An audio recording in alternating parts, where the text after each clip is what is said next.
I'm not as familiar with how you normally do it. Oh, there's no normally doing this. This is Oh, episode okay. 2 of a brand new segment that we're gonna do. So, Okay. so welcome, Frosty. So this is called totally random questions. Okay, Okay. and Okay. so that's what's gonna happen here. And so I'm gonna assume that there's no way you could see these questions coming. The first questions are gonna be coming from this month's episode of Bridal Guide. See, Okay. Okay. and we're just gonna Okay. commandeer. We're gonna commandeer questions. And so, Sure. and then we're gonna adjust it to your topic. So for anybody that doesn't know you, you do an immense amount of coverage for the Final Fantasy XIV community. That is where I know you from. It is possible you Mhm. create for other things, but I know you as the guy that puts out everything covering, especially dealing with podcasts diving deep into subjects or Mhm. into like the world first race specifically is one of the areas where I think a lot of people meet you for the first time and then find Mhm. out, okay, there's other content this guy is making, but the world first race coverage. And Yeah. you just covered the Savage race in possibly the biggest way that any of the Savage or Ultimate races have been covered in 14 ever. I think Method tried to come in and cover one Yeah. of It ours. was. I So, worked with Method on it. then that Yeah. didn't end up being a lasting relationship with the game.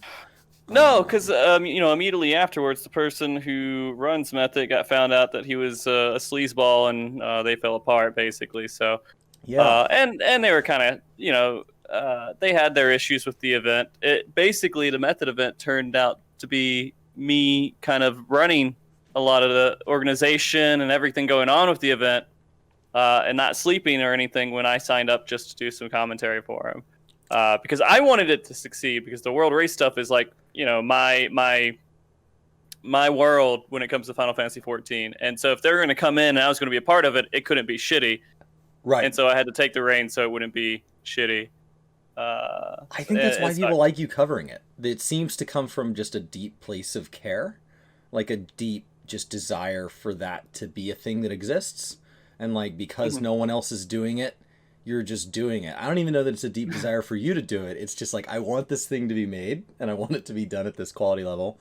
And if it's not going Mm. to get done, I'll just do it. Maybe that's just my maybe I'm just like projecting that onto you, but No, well, I that's mean, how I receive it. Is that well, you it was definitely something that was I was very interested in the world race, and so around right after Midas, I was intently watching and everything else. And then Creator was coming out, and I just posted on like Reddit. It's like, hey, if I made like a Google Doc tracking this stuff, would people, is that something people would be interested in? And they said yes, I did it, and it turns out that was true. And so since then, it's just been a repeating pattern.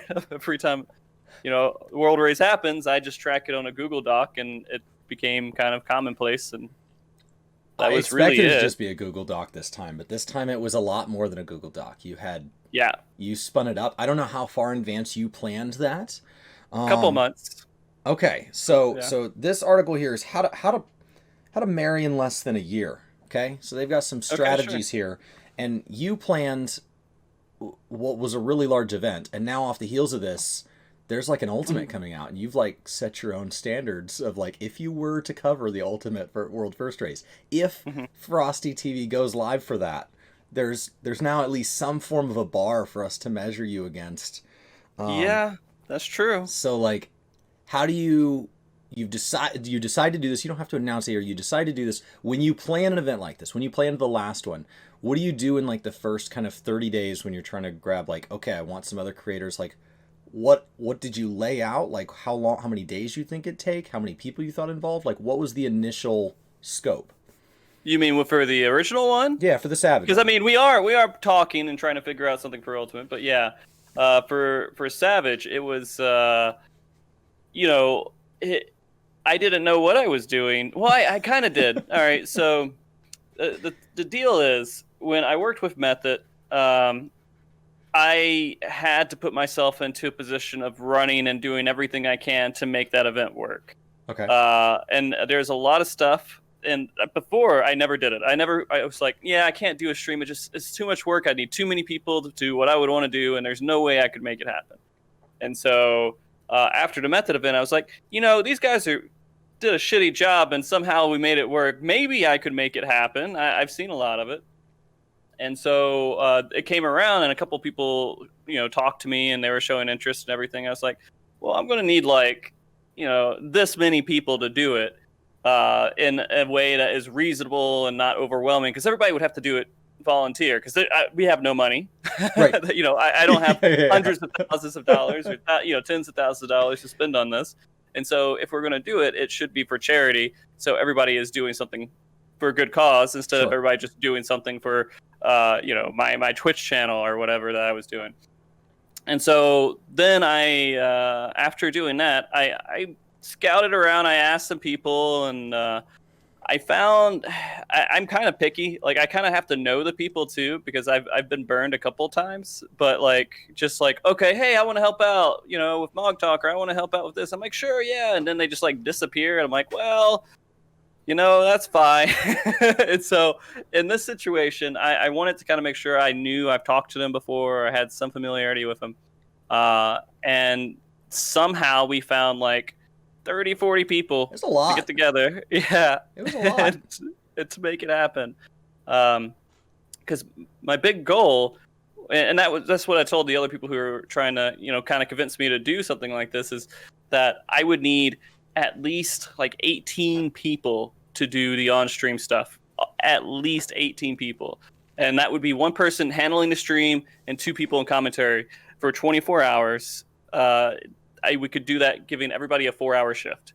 And that way, no one's like burned out, no one's like overwhelmed or anything else, and it could work out.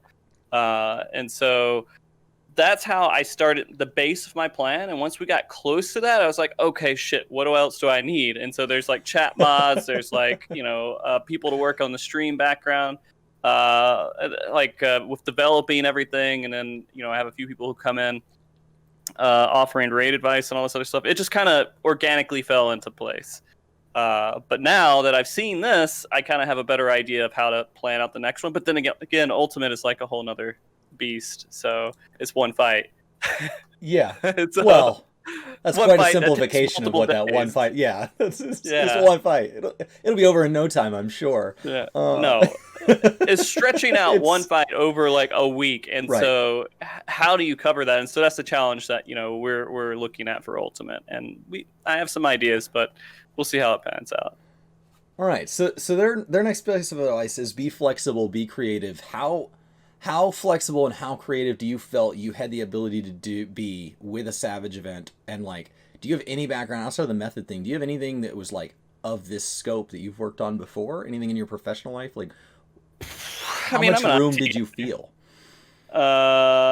You mean as in like, okay, so I think there's a couple of questions there. One's experience, right? Yeah. And how much room I had for creativity for it. Right. So creativity wise, I had abundance of room, but to be honest with, because I was running the event, right, and so I had the game plan. I was like, this is how it's going to work, this is how I can see it working.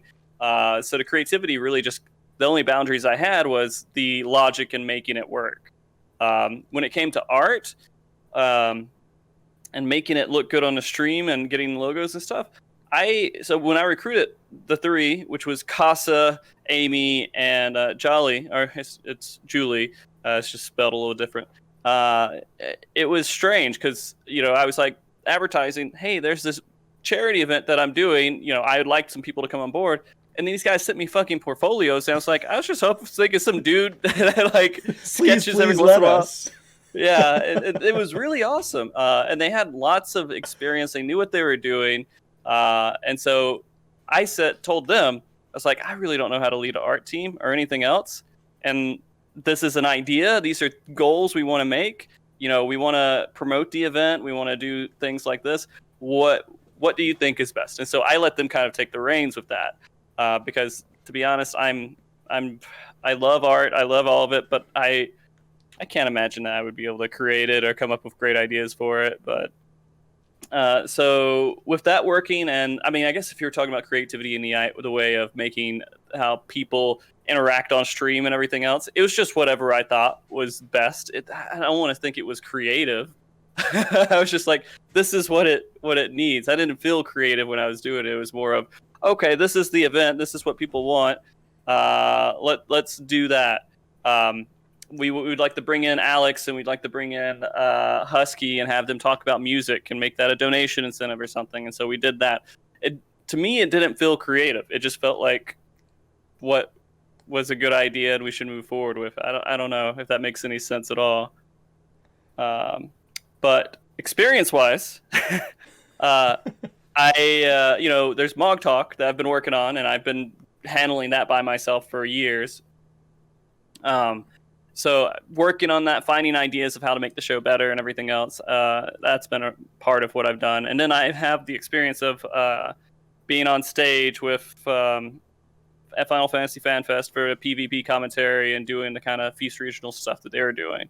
So I had some experience with like going up in front of talking to lots of people that are watching a webcast or something like that. So I have some experience. None of this really is professional as in the scope of I get paid for it and this is part of my income for my livelihood. It's more of I've relatively dabbled in some things that could be related.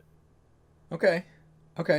So then that was too long of an answer. No, that's all this is. These are just totally random questions. There's no way to prepare for these. Sure. The next one is it says you gotta ask for help. Don't be afraid to ask for help as you've started down your, like, let's go back to even like the beginning of Mog Talk. How did you get started there? How did you figure that out? I assume that wasn't just in a void. Well, it was more of FanFest 2014 happened, and Okay. I was just, so impressed by going to the convention and the community and everything else. And I was like, man, it was wonderful to just talk to people about Final Fantasy and just be around tons of people to talk about Final Fantasy. I was like, man, I should just make a podcast and just talk about things about Final Fantasy. And so I did that. And so I just said, well, all right, let me start up the stream and I will ask my raid team members to come on and just talk about some things with me, right? And so it kind of did that. And then we had some people come on more regular, and they were kind of like co-hosts in a way. They weren't really dedicated, but they were coming on just to make sure that their spots were filled and that we could have people on there. And eventually some stuff, they just, I guess, kind of got bored with the concept, or they had other things going on in their life and they just weren't really available anymore. So I had to start filling with all kinds of people. So I'm pulling from everywhere. I'm like, hey, you want to come on and talk about this? And so in the end, it really turned into the concept of Mog Talk is really me bringing on people to have a show and not having that's the I guess the unique thing about Mog Talk, right, is that I come on and I'm just making the conversation happen, and I have people who know what they're talking come on and anything on anything. Recently, like you found an expert for chocobo racing mid Shadowbringers, like that's I don't know what do you Google to find like the current chocobo racing experts. It's so crazy, man. It's so crazy because that stuff, it starts. I'll tell you how that one happened. So when we did the chocobo racing incentive on the World Race event, and it was met, some people told me, "Oh, Chia needs to come on because he's like a big raider, big PvP, or big achievement hunter person that I've known for a little while." And I was like, all right, so let me ask him to come on. He's like, man, I haven't done it in a while, but I could talk about it, because I was familiar and I was into it. But, like, this is where I got all my information. And it's some guide from 2015, like some web blog guide for Chocobo Racer from 2015. And at the end of it, it was like, this was made by Gray Winged so-and-so. Here's Discord. Here's, this. And they were like, oh, shit. All right, well, let's see if we can get a hold of this guy. And so we start searching everywhere. He doesn't accept my Discord invite, so I'm like, maybe he doesn't use Discord anymore.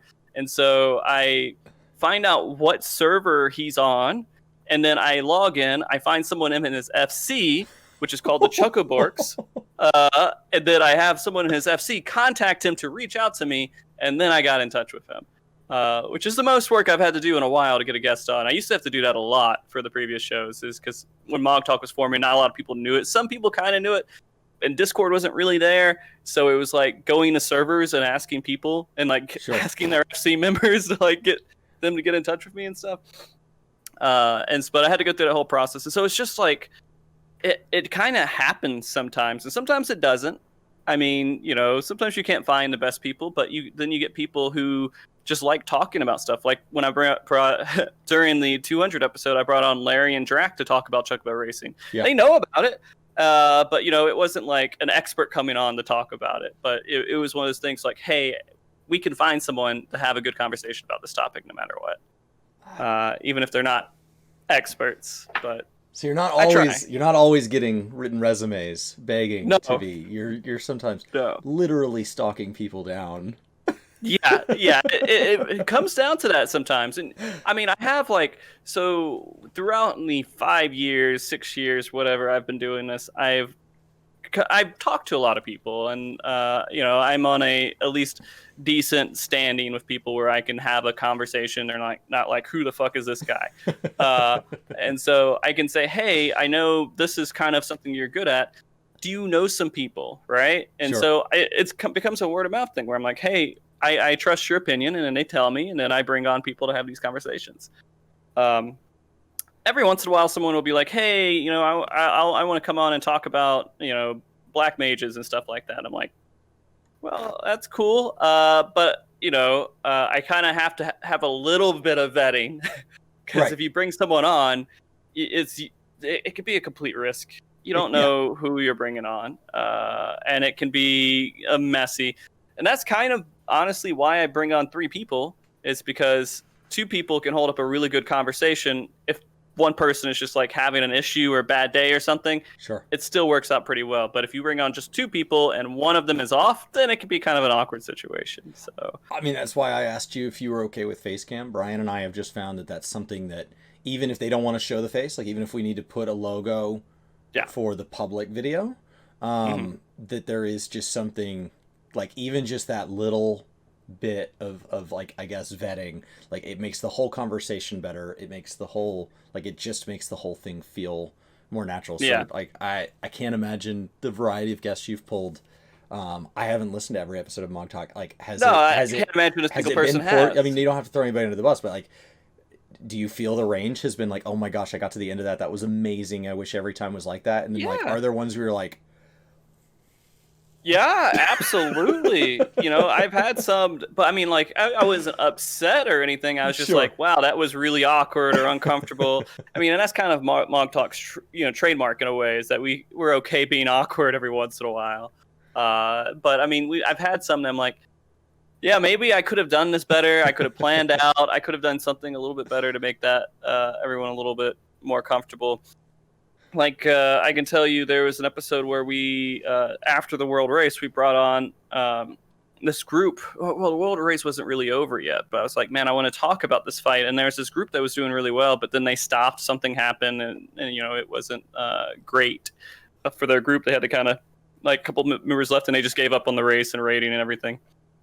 So I was like, man, these guys were doing really good. They, maybe I can bring them on and talk about the fight. But the entire time, they were just not happy on the show. And so we're having this conversation. No one's really happy anymore. And I was like, well, maybe it wasn't the right time to do that show.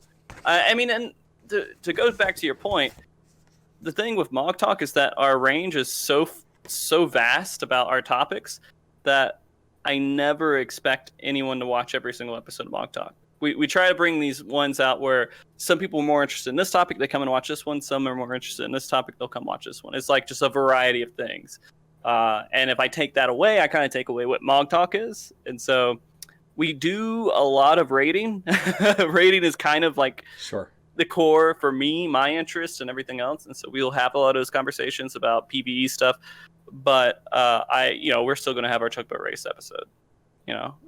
It's what I like about it, is that I can just dive in, and that can be a one-off. And then I kind of wonder if it's like, at some point it's like Seinfeld, where like it's something different if you go back and watch them all in order. Like if I go back and listen to Mog Talk as it matures, like am I going to have a different journey than me just kind of piecemeal being like, oh, that's interesting, let's go see how they felt about that at that time. Which is how interesting. That's how I actually engage with most podcasts. Is like, there's too many podcasts out there for typically what I have time to, because I don't have a long commute or anything. And so like typically the way I engage with podcasts is I just subscribe to one, and I'm like, oh, they've made content I like. And then like I'm just kind of scrolling through, and I'm like very much cherry picking, like, this is what I want to listen to today. So it's interesting to think about maybe going back and seeing, I didn't know you'd had a previous joke about a racing episode with Larry. So it's like, well, I wonder what that's like. It was a segment, really. I mean, episode 200 was like 10 segments of like 12 different guests. And so it was, It wasn't really like it wasn't a full episode, and that was kind of the complaint people had because my catchphrase, I guess the opening piece is like, Bonk Talk discusses everything from Chocobo Racing to Savage Rating, right? And they're like, "Where's your Chocobo Racing episode?" Even though my very first episode was on Gold Saucer when it was introduced, so and so we talked about Chocobo Racing, that it just wasn't the Chocobo Racing episode, Okay. I guess. I was like, man, I wonder if there's things I missed. It did make me want Chocobo Race again, which was the intent. I had done it. I had done it to like the first round or maybe the second round of breeding. So like I had done it just enough to like get a taste, and then like, wow, this is really gonna turn into something. And then I don't know, like it just kind of, and then I didn't. Like there, it died off. You know, it's just what it is, man. At the time you had to go there. At the time that I was doing all that, it was like a whole like, you log in with the intention of like, I'm going to go there and I'm going to sit in that room and I'm going to wait for my race, and like that's my journey, and it's a much lower barrier to entry now. Yeah, it is. It's much easier to get into, but they still haven't done anything to it. It's been the same mode since it came out, basically. So yeah, I mean, same with leveling your actual Chocobo, right? Like it really hasn't matured drastically since it was first implemented. They've gone back and they've touched on the system. I think somewhere in 4.x it was in the patch notes that they changed some of the behavior and improved it, but like quality of life, that's it. But it didn't really, it's not like, okay, now using Veterinary and Onions, there's a whole diet and there's a whole, and it's like, no. This is not a Chia Pet. Like it's all right. Yeah. So next they say enjoy yourself. What do you think about, so you've been content creating for a while. Do you think that this changes the way that you enjoy the game? Does this open things to you that if you stopped content creation today, you think you'd miss as a player? I mean, to be honest with you, I'm more obsessed with the content creation side than I am with Final Fantasy XIV, right? Okay. And so, like, my world is more about, I have a lot more enjoyment doing podcast and everything else and talking about Final Fantasy XIV than I am just, like, going in and just playing Final Fantasy XIV. I mean, Final Fantasy XIV is great and everything, but I don't think I would be as obsessed with 14 if I didn't have this content creation side of it. So, I mean, if I didn't have the content creation side, maybe I wouldn't be playing 14 as much. But I just love working with the community. It's it's so much fun. It's so insane how diverse and large the Final Fantasy 14 content, like not content creator community, but just the community overall. I mean, you have people doing house planning, you have theater, you have role playing, you have ERP people, you have PvP, you have people who's obsessed with Chocobo Racing, people obsessed with, there's a Verminion community stuff out there too. I mean, there's all kinds of stuff that's really heavily involved, and it's just insane that we have all these people of all these different interests coming together and wanting to play this game and experience different parts. Like for me, I log on, I do rating stuff. I used to do a lot of PvP stuff. And I still will do PvP if they update and do some more stuff with the mode. But at the moment, it's kind of like, let it sit on the shelf and focus on something else. But I never think about crafting. I never think about all these other things. But they're huge aspects of the game that people love. Giant rabbit holes. Yeah.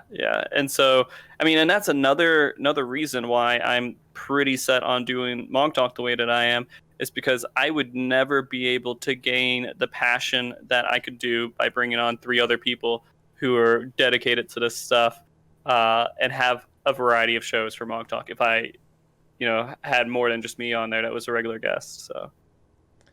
Well, good. Well, that's it. That's the whole article. That's our perfect timing on how to plan to get married in less than a year. Well, I'll let you know. I got married in like 7-8 years, so I would probably fail that one completely. It took us. We were engaged for a little over a year, and we'd been dating for I think almost 2 years before that. So, there's a several year period there that kind of it took. So we didn't try to do it in less than a year. No. No. And I think the one thing that this article didn't hit, just to talk about that, is that like it wasn't about us. Like it's this whole thing makes it sound like it's just what we want. No. There's a lot of other opinions in the room. I don't know if that's the same for everybody else, but like you're trying to make a lot of people that matter a lot to you very happy, and It's not just the It, two of you. It's a lot of people coming together to make an event that affects a lot of people. And in my family, it's an excuse for people to come together that maybe don't otherwise. So like they're there and mhm. they're seeing each other, and that's important to them, whether or not they think we had a good time. Well, for us, it was like, we made an event and we're like, you guys are welcome to come. And it was our event. we were, Yeah, we were yeah. like on the opposite spectrum of it. We were more of like, hey, this is our life. We want this wedding to be about us, in our own way of things that we like. So we had video game music. We had all kinds of stuff. It was just like a whole dorky event. And we had board games out for people to play. We had Mario party over on a screen over on the side and stuff. And we're just like, sorry if it's weird or you don't like it. It sucks, man. We're spending because we spent all the money on it, so we paid for the wedding completely, and so we're like, this is going to be our little event. That sounds That's awesome. not completely different topic though. No, yeah, that's okay. That's okay. That's Yeah. yeah, it's everyone I go to is different, and I think that the bride and the groom are probably more worried about how it's going to go than the rest of us. It's like, no, it's fine. I'm going to a party. Yeah. It's great. We're happy for you, and then we're going to have a party Yeah. after the thing. This is great. Like, no Yeah. expectations. Yeah. Cool. Well, thank you so much. Where can people Yeah. find Mog Talk? What if somebody has never heard of Mog Talk? How do they best find you? Absolutely. So there's a handful of ways to find me. A lot of my stuff is linked on my Twitter, which is You're very my active. user is Frosty TV Stream. So you can just look that up and you'll find it. You can Google Mog Talk and Mog Talk will show up and you can go through some of the links there. The stream is Frosty_TV, and that's at Twitch TV. Although, who knows? Maybe I'll be on All Air TV whenever that gets done, right? So we'll see how that works out. You stream quite a bit. You stream all sorts of like doing Party Finder, Savage Clears. Like there's I don't know. Like it feels like you have a chance to kind of do a number of things over there that people might find interesting. Well, I do a little bit of streaming now. I used to not. I used to just do Mog Talk, Uh-huh. but right now I'm doing a couple of days of just a few hours of Party Finder streaming. And that's been just my focus to try to keep the stream a little bit more active than just Mog Talk. But that's about it. I dig it. Well, if anybody Yeah. hasn't given you a follow, go do that. And Yeah. thanks for coming, Frosty. Yeah, of course.